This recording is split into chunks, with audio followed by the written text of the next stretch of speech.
నమస్తే, నేను Sreeja, tarot card reader, crystal healer and horoscope reader. ఈ ఎపిసోడ్స్ లో మనం ద్వాదశ రాశులకి సంబంధించిన టారో కార్డ్ ప్రెడిక్షన్స్ చూద్దాము.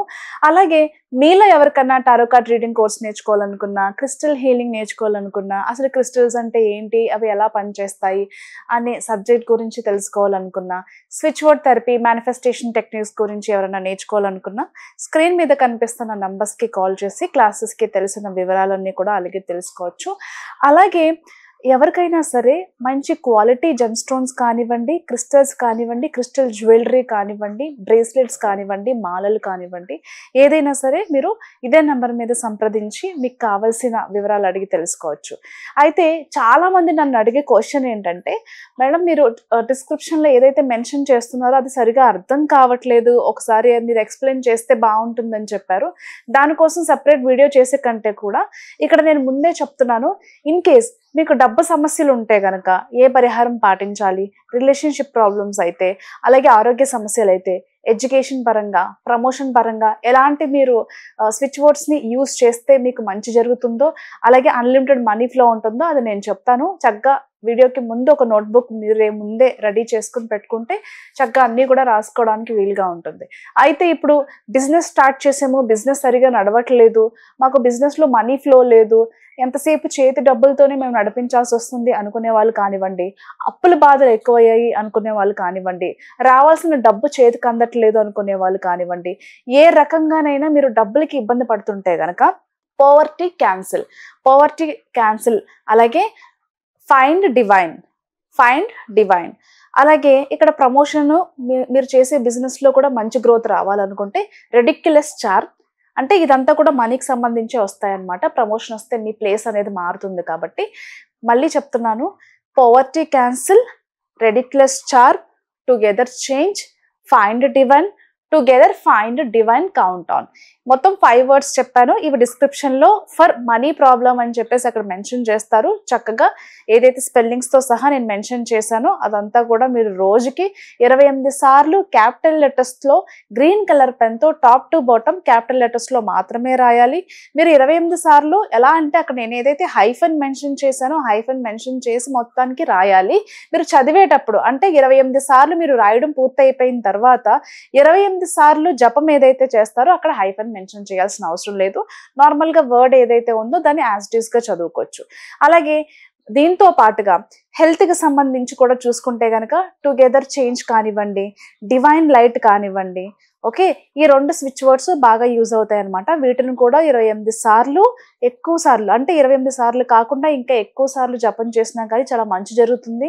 మీరు ఏదైనా పని చేసుకుంటూ కూడా ఇది చాంటింగ్ చేసుకోవచ్చు. మీకు ఏదైతే బాడీలో సర్టన్ ప్లేసెస్లో ప్రాబ్లమ్స్ ఉంటాయో అవన్నీ సార్ట్ అవుట్ అవడానికి, ఎలాంటి డేంజరస్ సిచ్యువేషన్స్ నుంచి అయినా సరే మీరు బయటపడడానికి 2 వర్డ్స్ కూడా మీకు బాగా యూజ్ అవుతాయి, టుగెదర్ చేంజ్, అలాగే డివైన్ లైట్. ఇక మూడోది వచ్చేసి ఎవరికైనా కనుక రిలేషన్షిప్లో ప్రాబ్లమ్స్ ఉన్నాయి, ఇదివరకు ఇట్లాగా మా రిలేషన్షిప్ బాగా నడవట్లేదు, అంతేకాకుండా భార్యాభర్తలు ఇద్దరి మధ్యలో కూడా సఖ్యత లేదు అనుకునే వాళ్ళు అయితే కనుక కన్సీడ్ క్లియర్, అలాగే సెకండ్ వర్డ్ వచ్చేసి లీన్ ఆన్, థర్డ్ వర్డ్ వచ్చేసి టుగెదర్ యాక్ట్. ఎవరైతే పెళ్ళిళ్ళకి సంబంధించి ఇబ్బందులు పడుతున్నారో, అలాగే లవ్ ప్రాబ్లమ్స్లో ఉన్నారో, రిలేషన్షిప్ ప్రాబ్లమ్స్ ఉన్నారో, ఈ 3 వర్డ్స్ కూడా చక్కగా డిస్క్రిప్షన్లో మెన్షన్ చేసినట్టుగా 28 సార్లు టాప్ టు బాటమ్ క్యాపిటల్ లెటర్స్లో రెడ్ కలర్ పెన్తో రాసిన తర్వాత 108 సార్లు జపం చేయండి. ఆ జపం అయిపోయిన తర్వాత బ్రింగ్ ఆన్ లవ్ డివైన్, ఎవరైతే తొందరగా పెళ్లి కావాలనుకుంటున్నారో వాళ్ళు బ్రింగ్ ఆన్ లవ్ డివైన్ అనే వర్డ్ని కూడా దీనిలో యాడ్ చేసుకోవచ్చు. ఇలా ఈ ఇప్పుడు చెప్పిన వర్డ్స్ ఏవైతే ఉన్నాయో హెల్త్కి సంబంధించి, మనీకి సంబంధించి, లవ్కి సంబంధించి, అలాగే నెగిటివ్ ఎనర్జీకి సంబంధించి కూడా టుగెదర్ చేంజ్, అలాగే షైన్. నేను నెక్స్ట్ వీడియోలో దాన్ని ఎలా రాయాలి అనేది కూడా ఒకసారి చూపిస్తాను. యాజ్ ఆఫ్ నౌ మీకు ఎలా అర్థమైతే అలా చేసుకోండి. 28 సార్లు క్యాపిటల్ లెటర్స్లో టాప్ టు బాటమ్ ఎలా అయితే నేను డిస్క్రిప్షన్లో మెన్షన్ చేస్తానో అలాగ మాత్రమే రాయండి. మీరు చదివేటప్పుడు హైఫన్ మెన్షన్ చేయాల్సిన అవసరం లేదు. యాజ్ ఇట్ ఈస్గా చదువుకోవచ్చు. ఏదైనా డౌట్స్ ఉంటే ఫీల్ ఫ్రీగా మీరు వాట్సాప్లో నన్ను కాంటాక్ట్ చేయొచ్చు. నేను కానీ నా టీం కానీ మీకు ఎప్పటికప్పుడు రిప్లై ఇస్తూ ఉంటాం. ఈ ప్రెడిక్షన్స్ వచ్చేసి మనకి జనవరి 19వ తారీఖు నుంచి 25వ తారీఖు వరకు కూడా వర్తిస్తాయి. మీనరాశి టారో కార్డ్ ప్రెడిక్షన్స్ చూద్దాము. మీనరాశి వాళ్ళకి ఈ వీక్ లో ఆరోగ్య సమస్యలు కొంచెం క్షీణించే అవకాశం కనిపిస్తుంది. ఆరోగ్య సమస్యలు అనేవి ఎక్కువ అవుతాయి. ఆరోగ్యాన్ని మెరుగుపరచుకోవడానికి మీరు రెగ్యులర్ గా తీసుకున్న మెడిసిన్ ఏదైతే ఉందో క్రమం తప్పకుండా మెడిసిన్ మాత్రం స్కిప్ చేయకుండా తీసుకోండి. అంటే జనరల్ గా బీపీ, షుగర్ కానివ్వండి, థైరాయిడ్ కానివ్వండి, చాలా మంది మధ్య మధ్యలో స్కిప్ చేయడం వల్ల కొంచెం ఆర్గాన్స్ దెబ్బతింటం కానివ్వండి, మీరు అనారోగ్య సమస్యలు మీకున్న ఆరోగ్య సమస్యలు పెరగటం కానివ్వండి జరుగుతూ ఉంటుంది. దయచేసి దాని మీద కాన్సన్ట్రేట్ చేయండి. అలాగే టైంకి నిద్రపోవడం, మంచి ఫుడ్ తీసుకోవడం కూడా చాలా ఇంపార్టెంట్.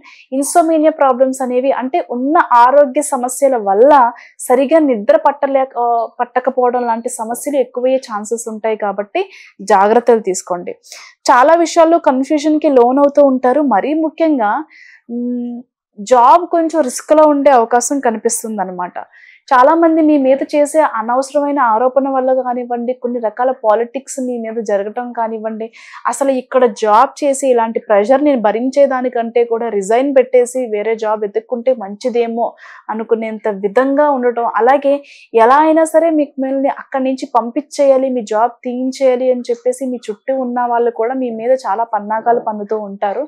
కాబట్టి ఎవరితోనైనా సరే జాగ్రత్తగా ఉండండి. మీరు జాబ్ ప్రయత్నాలు ఎవరైతే చేస్తున్నారో కొంచెం డిలే అయినప్పటికీ కూడా ఖచ్చితంగా మంచి అవకాశాలు వస్తాయి. కానీ ఈలోపే మీకు నిరాశ, నిస్పృహ అనేది పెరిగిపోతూ ఉంటుంది. కాబట్టి ఆ విషయాల్లో కొంచెం అలర్ట్గా ఉండి జాగ్రత్తగా ఉండండి. చాలాసార్లు నేను ఎవరిని నమ్మాలి, ఎవరిని నమ్మకూడదు, అందరూ మన వాళ్ళు అన్నట్టుగానే కనిపిస్తారు, కానీ ఎవరిని నమ్మి నా విషయాలు షేర్ చేసుకోవచ్చు, ఎవరిని నమ్మచ్చా లేదా, ఎందుకంటే వీళ్ళు మన వాళ్ళు కదా అని నేను నమ్మి ఏదైనా చెప్పిన విషయాలు కూడా బయటికి రావడం, మళ్ళీ నా గురించి వాళ్ళు వేరే వాళ్ళ దగ్గర డిస్కస్ చేయడం, నేను అనలేని మాటలు కూడా అన్నానని చెప్పడం, అసలు ఇది ఎంత ఏంటి, పాలిటిక్స్ ఏంటి, ఈ చిరాకు ఏంటి అని చెప్పేసి మీ మీద మీకే విసుగొచ్చే అవకాశాలు అయితే కనిపిస్తున్నాయి. అసలు ఏది మంచి ఏది చెడు, ఎవరు మన వాళ్ళు కాదు, నేను ఏం చేస్తే బాగుంటుంది, ఎవరితో ఉంటే బాగుంటుంది, ఎలాంటి పని చేస్తే బాగుంటుంది, అసలు అంటే ఈ టైంలో ఏం చేయాలి, ఎలా ఉండాలి అనే విషయాల మీద ఎక్కువ కాన్సన్ట్రేషన్ చేస్తారు. మీకు ఏది మంచి ఏది మంచిది కాదు అనే విషయాల మీద ఎక్కువ కాన్సన్ట్రేట్ చేస్తూ ఉంటారు. అలాగే చాలా చోట్ల మీ ఫ్రెండ్స్తో కానివ్వండి, మీ వెల్ విషెస్తో కానివ్వండి, మీ వైఫ్ అండ్ హస్బెండ్ విషయాల్లో కానివ్వండి కొన్ని మనస్పర్ధలు వచ్చే అవకాశం అయితే కనిపిస్తుంది. చెప్పుడు మాటలు వినడం వల్ల కానివ్వండి, అంటే చాలామంది ఫర్ ఎగ్జాంపుల్ ఇది నేను పర్సనల్గా కూడా ఫేస్ చేసిన ఇష్యూ ఏంటంటే, మనకి చాలా మంది ఫ్రెండ్స్ ఉంటారు, కానీ వాళ్ళ ఫ్రెండ్స్ మన ఫ్రెండ్స్తో మనం మంచిగా ఉంటే చూసి తట్టుకోలేని వాళ్ళు, అసూయతో ఉండేవాళ్ళు చాలా మంది ఉంటారు. అలాంటి వాళ్ళు ఆ ఇద్దరు ఫ్రెండ్స్కి ఏదైనా ఒక గొడవ పట్టడమో, లేకపోతే వాళ్ళిద్దరి మధ్యన ఏదైనా గొడవ క్రియేట్ చేయడమో, లేకపోతే వాళ్ళిద్దరి మధ్యన ఎప్పుడు గొడవ జరుగుతుంది అని నెగటివ్గా మన మీద పడి చూస్తూ ఉంటారు, ఏడుస్తూ ఉంటారు. అలాంటి ఎఫెక్ట్స్ కూడా చాలా జరుగుతూ ఉంటాయి. అలాగా థర్డ్ పర్సన్ క్రియేట్ చేసే ప్రాబ్లమ్స్ వలన, అల్లెండి మాటలు అన్నారనో, లేకపోతే ఏదైనా సందర్భంలో మీరు ఏదైనా చిన్న మాట అన్నా అదేదో పెద్ద దోషంగా అవతల వాళ్ళకి చిత్రీకరించి చెప్పటం వల్ల కానివ్వండి, ఏదైనా సరే విషయాన్ని పెద్ద చేసి వేరే వాళ్ళ దృష్టిలో మిమ్మల్ని చిన్న చూపు చూసేలాగా, మిమ్మల్ని చిన్నతనంగా చూసేలాగా, మిమ్మల్ని ఇన్సల్ట్ చేసేలాగా కొంతమంది వాళ్ళ మీకు ఎవరైతే వెల్ విషెస్ ఉన్నారో వాళ్ళ బ్రెయిన్ని పాడు చేస్తూ ఉంటారు. అలాంటి వాళ్ళతో జాగ్రత్తగా ఉండండి. మీరు పని చేసే చోట కూడా ఇలాంటివే ఉంటాయి. మీ మీద మంచి ఒపీనియన్ ఉన్న వాళ్ళకు కూడా మీరంటే నచ్చలేని వాళ్ళు ఎంతసేపు మీ గురించి నెగిటివ్గా మాట్లాడడం, నెగిటివ్గా పోర్ట్రే చేసి చెప్పడం వల్ల మీ మీద ఉన్న ఇంప్రెషన్ కూడా పోయి వాళ్ళు కూడా మిమ్మల్ని అలాగే ట్రీట్ చేసే విధంగా వేరే వాళ్ళు క్రియేట్ చేస్తారు. ఇవన్నీ చూసి ఉన్న జాబ్ని వదిలేసి ఎక్కడికైనా వెళ్ళిపోదాము అనేంత విసుగుకి వచ్చేసే అవకాశాలు అయితే కనిపిస్తున్నాయి.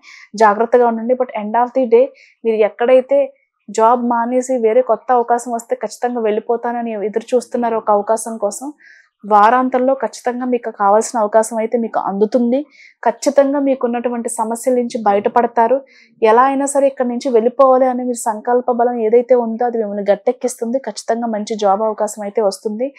Promotion, salary increment, on site opportunities కానివ్వండి, ట్రాన్స్ఫర్స్ కానివ్వండి అన్ని చాలా అనుకూలంగా ఉన్నాయి. బిజినెస్ పరంగా చూసుకుంటే గనక చాలా అనుకూలంగా ఉంది. సేల్స్ బాగుంటాయి, కొత్త ప్రాజెక్ట్స్ వస్తాయి. ప్రాజెక్ట్స్ కానివ్వండి, ఆర్డర్స్ కానివ్వండి, ఏ విధంగా చూసుకున్నా అంటే ఆర్డర్స్ లెవెల్స్ అనేది చాలా పెరుగుతుంది. అలాగే కొత్త ప్రాజెక్ట్స్ కూడా వస్తాయి.